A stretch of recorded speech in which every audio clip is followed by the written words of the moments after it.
اوكي. بسم الله الرحمن الرحيم. الحمد لله والصلاة والسلام على سيدنا ونبينا رسول الله وعلى آله وصحبه أجمعين. اللهم افتح علينا حكمتك وانشر علينا رحمتك وعلمنا من لدنك علما ينفعنا في الدين والدنيا. أما بعد. الحمد لله.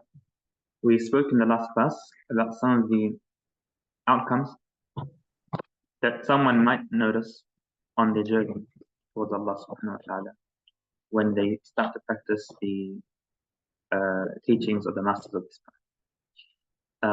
After this, inshallah, another important topic to talk about are the obstacles to tasawwuf, the obstacles on your journey to Allah subhanahu wa ta'ala.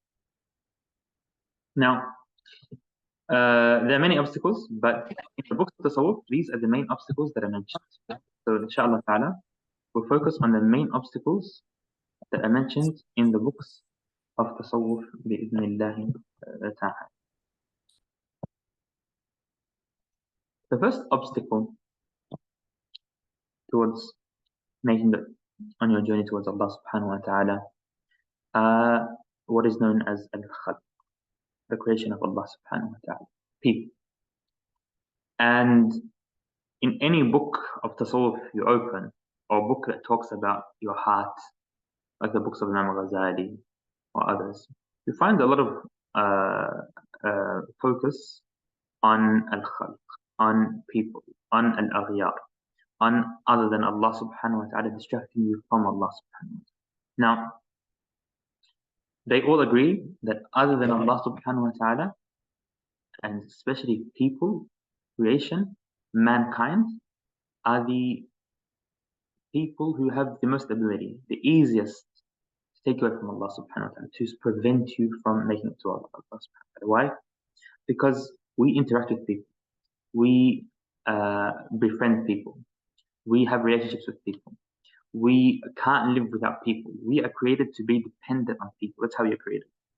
And people go through and experience all of the ups and lows that we speak about in these classes. Most people haven't worked on their nafs, like we mentioned. So people can easily take away from Allah subhanahu wa ta'ala. And there's a lot of detail towards this. But there's one thing that I want to talk about, which is important.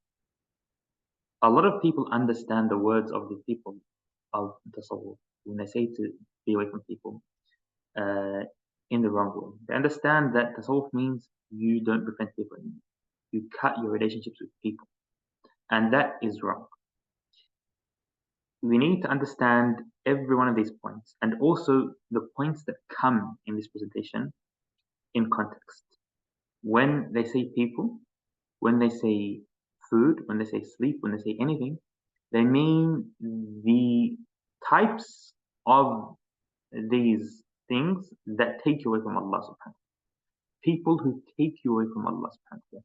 People who prevent you from reaching Allah subhanahu wa ta'ala. So some people might bring you closer to Allah subhanahu wa ta'ala. A Sufi is not someone who doesn't have a social life, not someone who doesn't connect with anyone, not someone who lives in a bubble. That's not what is meant to be. The Prophet ﷺ used to mix with people, used to have a social life. But when he mixed with people, he was cautious. He chose the people that he bring close to him, and the rest of the people he would deal with them with mercy and rahmah and in a formal way, but he wouldn't spend his time, give his precious time that he should use develop himself to people who would bring him away from Allah subhanahu wa ta'ala. That is the way that we should approach this. So people are an obstacle when we spend excess time with people who bring you away from Allah subhanahu wa ta'ala, who don't bring you close to Allah subhanahu wa ta'ala. So if your social interactions are all things that bring you close to Allah subhanahu wa ta'ala, then you are in a form of worship. And that is something positive. And of course, the details of when to, sit alone, when to gather with people is something that you would learn through your Shaykh, through the Murabbi, of course. But this is just a general guideline.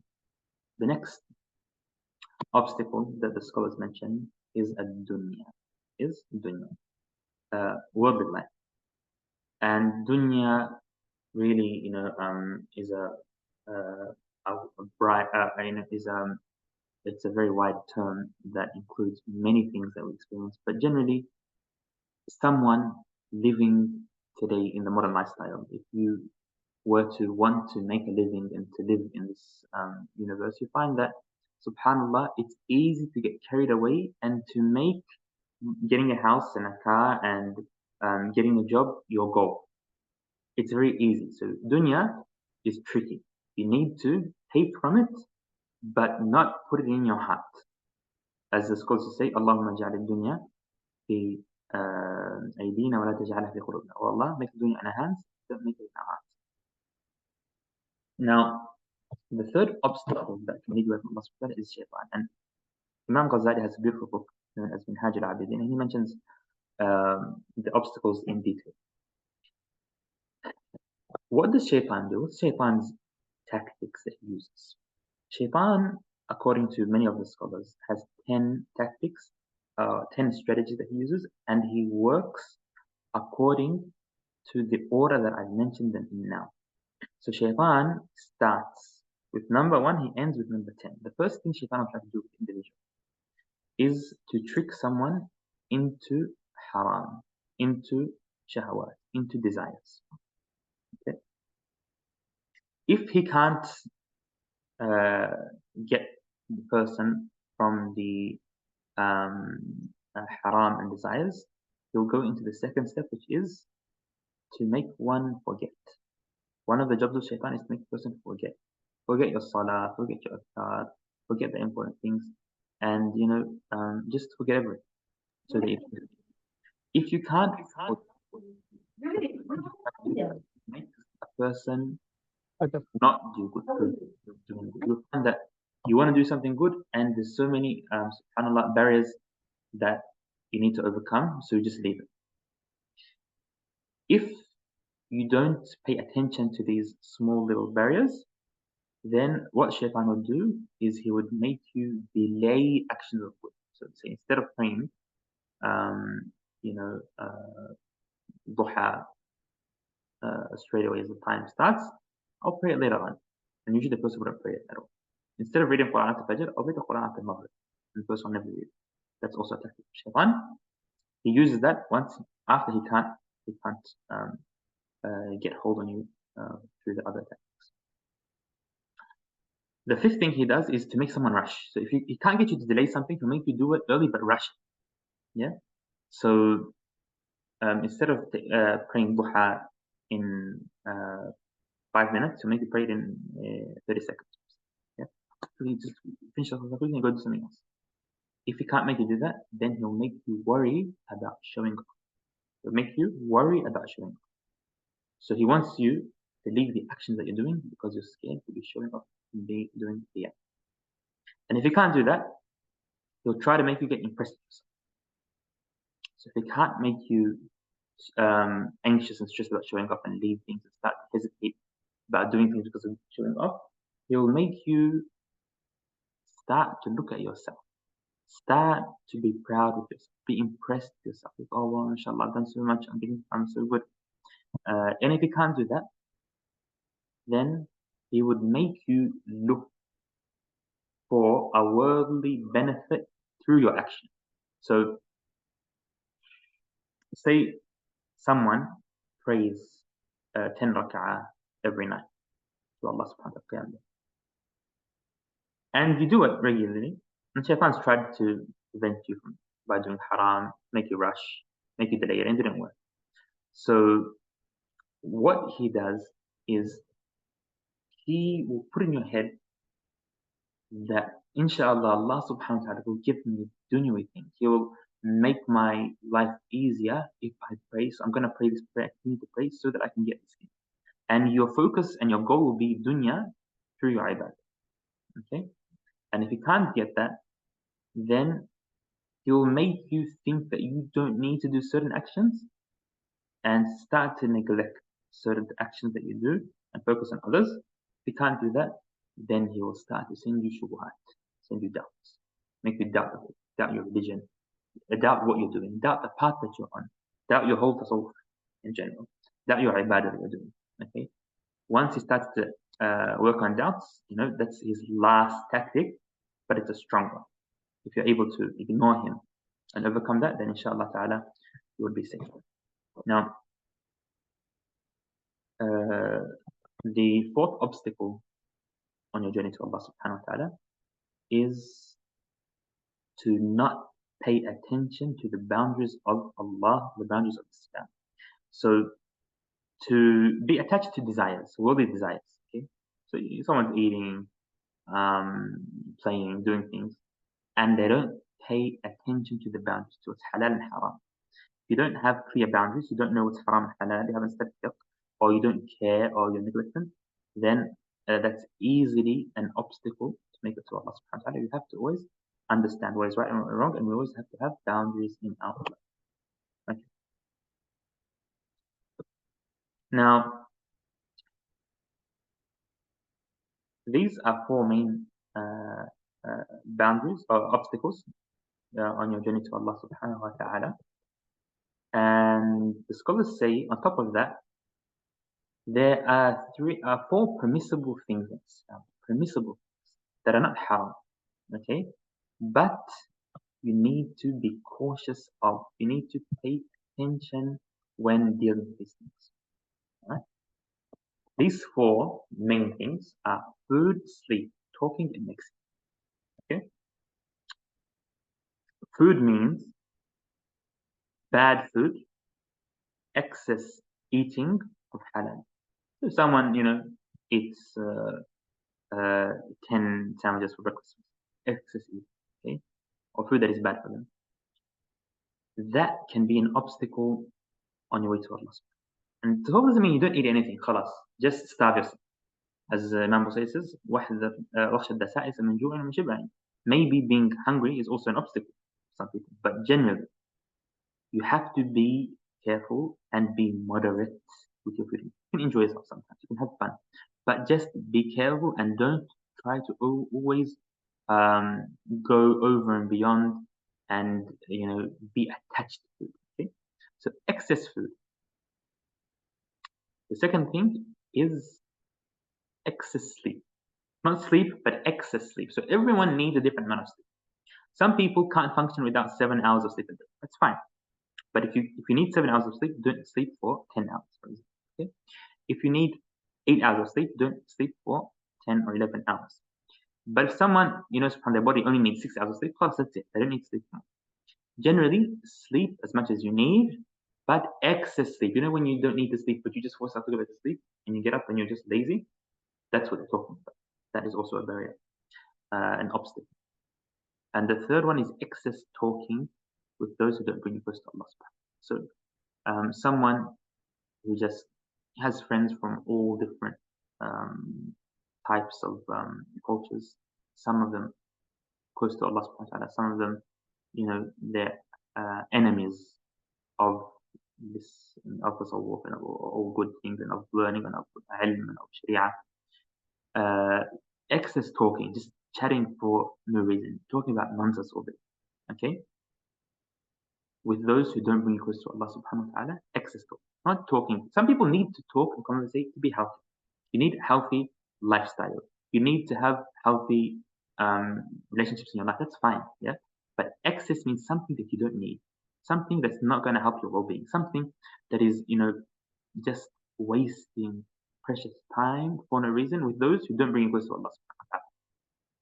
And the fourth one is excess mixing. Same thing. Mixing with those who talk about dunya and waste their time and just kill time. I know some people, for example, if you gather with them, they might pray the 5 daily prayers and they won't even pray sunnah. If you pray sunnah, you're praying alone by yourself. There's a time they're just chatting and a bit of ghiba and namima and stuff all day, and the whole entire day goes from morning to night without bringing close to Allah. When you leave that gathering, you don't feel close to Allah. You don't feel motivated. Yeah. So the reason food is one of the main things that we have to be careful with is the scholars say food feeds shaitan. Food feeds shaitan. And this is mentioned in many hadith. Okay? Shaitan feeds off the food that we eat. Okay? How does that work? In the science of tasawwuf, deep science of the whole. They say shaitan feeds off the blood. Whatever blood you have, shaitan is able to get some type of power from that. And there's many hadith that prove this. Prophet ﷺ, when he said in one of the hadith, shaitan, inna shaitan yajri min ibni Adam majra dam. Shaitan, he he basically lives off Bani Adam. He interacts with the person just like your blood. He flows inside you, just like your blood flows inside you. Okay. فَضَيِّقُوا مَسَالِكَهُ بِالْجُوعِ. One of the narrations. So make sure you tighten the shaitan's vessels by hunger. So what you eat, the food that you put into your body, okay, affects your blood system and the way your blood flows, and that is something that the shaitan feeds off. Okay, shaitan feeds off that, and once he feeds off that, and of course the detail of this needs to be discussed in further classes and more detailed classes. And shaitan goes against the commands of Allah. So food can lead you to go against the commands of Allah. Someone who eats 24/7 is, a foodie. Okay, someone who just loves food. Okay, and they're obsessed. Like some people put on their tops, I live to eat, or I travel to eat, something like that. My life is just food. Okay, food is what controls me in life. That's bad. We can enjoy things. We can go out. We can have fun, but don't make food your whole life. If you go over and beyond with food, that can help the shaitan get stronger. And shaitan helps you and leads you, and he wants to go against the commands of Allah. So you're helping him, and you are able. Sleep feeds the nafs. Sleep feeds the nafs. Okay? So you have the shaitan, and you have the nafs. The nafs, your inner self, or yourself, we find that when you sleep, a lot happens, and you oversleep, you find that you're not motivated to do anything. Your nafs just wants to relax and not do anything. So those sifat, those attributes of the nafs that are disliked, okay, just being lazy, heavy, those things start to overwhelm you and become essential in your life when you oversleep. So it feeds the nafs, it makes the nafs strong. We don't want to feed our nafs. We want to feed our spirituality and our ruh, not our nafs. Okay? And the nafs goes against pure intention, goes against a niyyah, goes against directing you to the right way. So if your nafs is really strong, what happens is that you won't be able to know where to go. You would be confused in your life. Okay? Excess talking with those who don't bring you close to Allah subhanahu wa ta'ala feeds desire. People, they talk about desires, oh, I want to get this car, and I want to get that house, and I want to do this, and I want to buy that, and how to make money, how to do these things. They talk about dunya. That's why I said people who don't bring you close to Allah subhanahu wa ta'ala. And desire goes against the word, the text of Allah subhanahu wa ta'ala, messenger, the nusus, the Quran and Sunnah. Desire never, complies with the Sharia. People always want to do more, go and beyond, do haram, do things, not control themselves with the Sharia. And extra mixing with those who don't bring close to Allah subhanahu wa ta'ala feeds attachment to life. You get attached to the dunya. Because everyone else is attached to the dunya, you want to be like them, and that distracts you from acting upon the religion. So now, 4 obstacles: food, sleep, talking, and mixing, feed the 4 main enemies. The 4 main enemies that you have in your journey of the soul, which are shaitan, your nafs, okay? Shaitan, your nafs, your desire, and this world. These are 4 main enemies. Those 4 feed these 4. Okay? And it leads you to 4 dangerous outcomes. Shaitan goes against the commands of Allah subhanahu wa ta'ala. Nafs goes against the intention. Desire goes against the Sharia, the book of Allah subhanahu wa ta'ala. And mixing goes against the deen and the practicing of the religion of Allah subhanahu wa ta'ala. If you memorize all these 4s, these are the main guidelines that you should have in your journey towards Allah subhanahu wa ta'ala.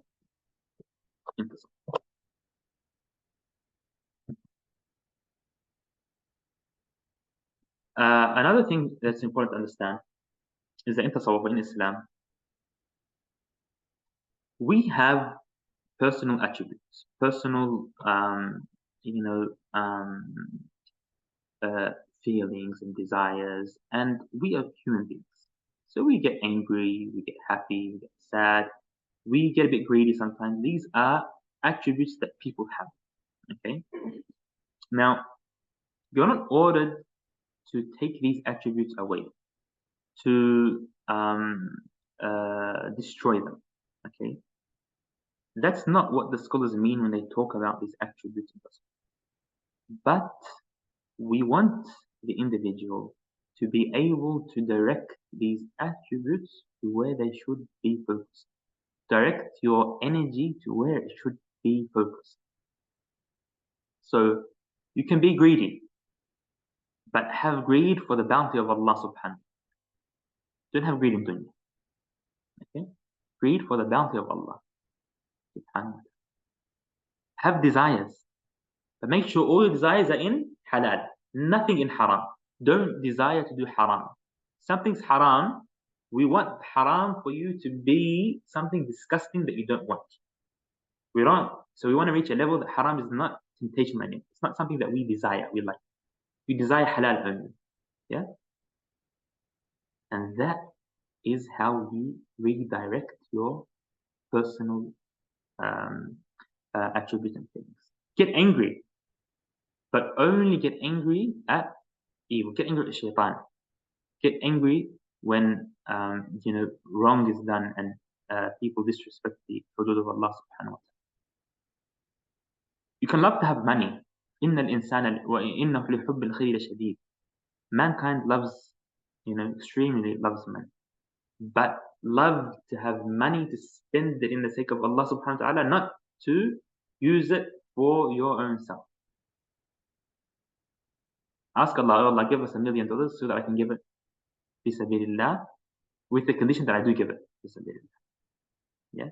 So you can redirect these things through science of the soul and through working on your nafs until these attributes don't disappear, but they are directed in the right direction.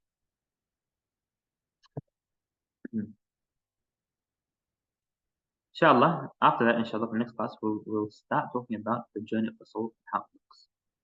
So, step number 1, number 2, number 3, number 4, and how that looks in a normal journey of a traditional Sufi, basically. Inshallah ta'ala. Do we have any questions today?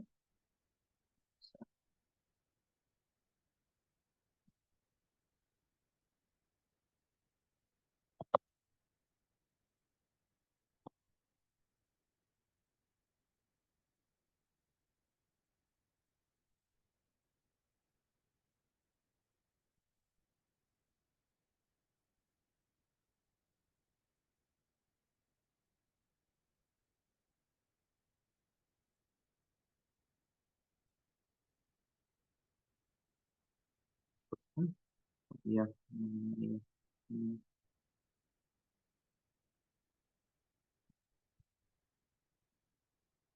Inshallah, I hope you all have a blessed Friday.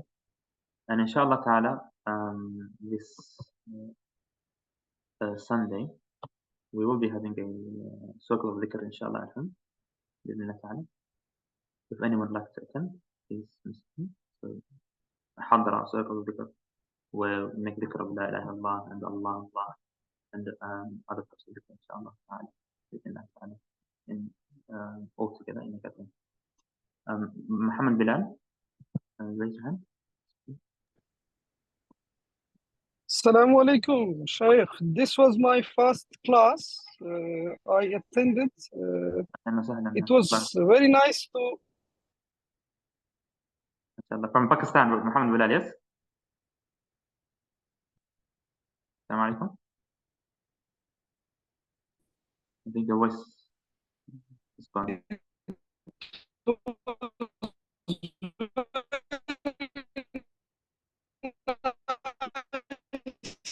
Brother Muhammad, your connection is very weak. You.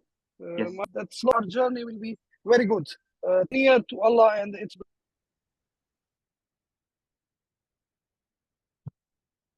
You muted yourself. You muted yourself.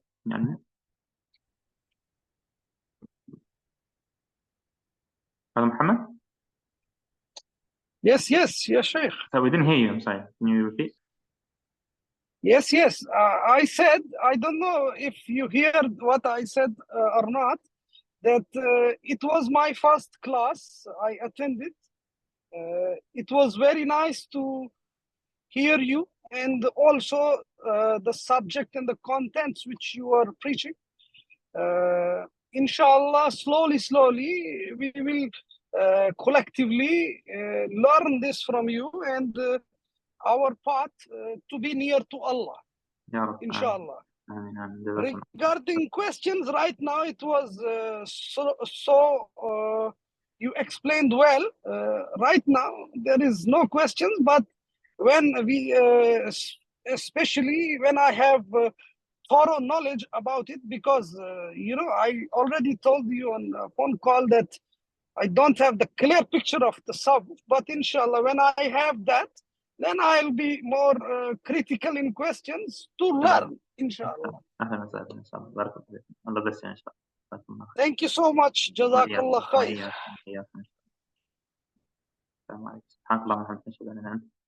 استغفرك ونتوب إليك صلى الله على سيدنا محمد وعلى آله وسلم.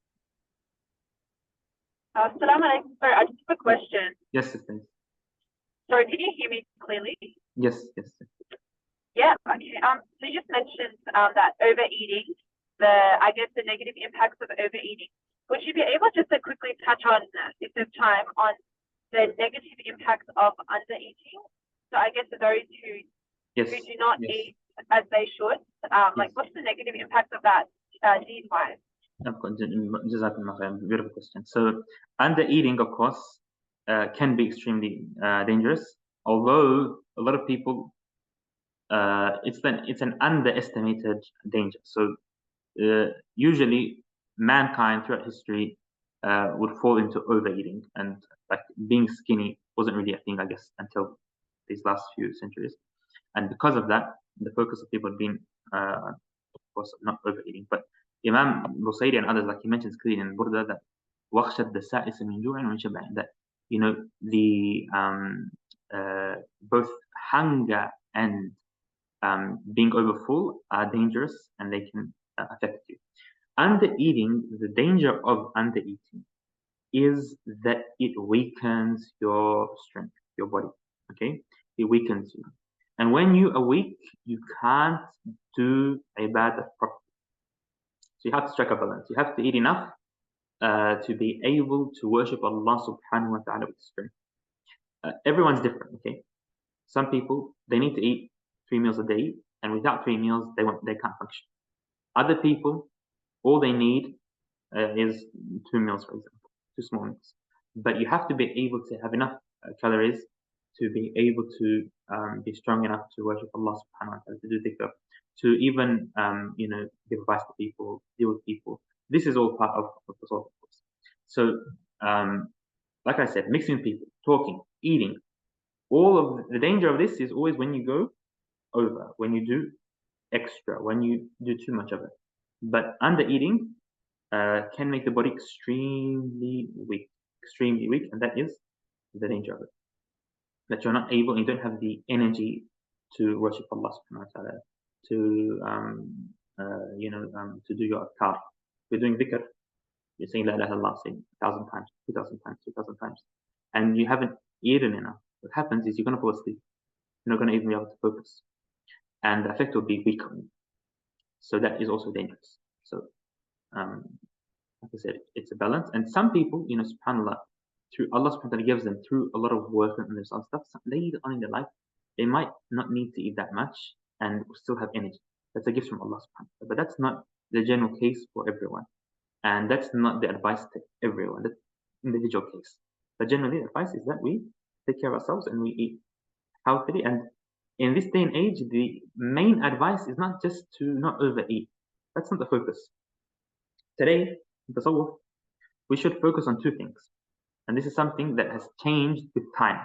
Something that today's situation makes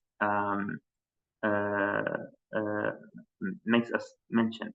Number 1, make sure that what you eat, even if you overeat a bit, it's okay. All right?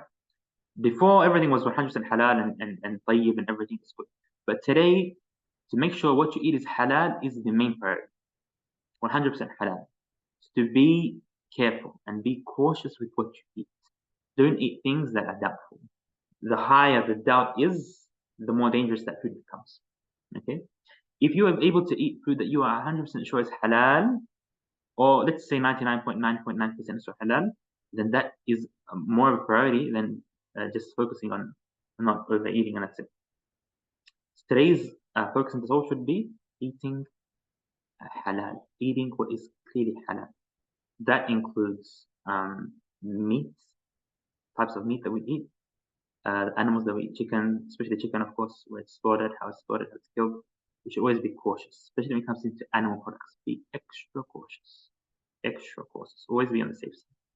The second thing is that we try to eat foods that are natural, that are from the ground, from the earth, things that are healthy, and try to stay away from extra processed foods and canned food, stuff like that, because this is something that I've heard from my Shaykh and seen and witnessed myself, and many people I know have witnessed this. If you eat a lot of modified, processed, extra processed foods, the effect on your nafs and on your soul is extremely dangerous. It depresses your soul, basically. It brings you down. You won't have the energy that you need. If you start to eat natural foods, the power and the energy you get is natural energy. So that's also something that we should focus on in this day and age when it comes to eating. Allah. Okay, Jazakallah khair, very helpful. Inshallah, stop here.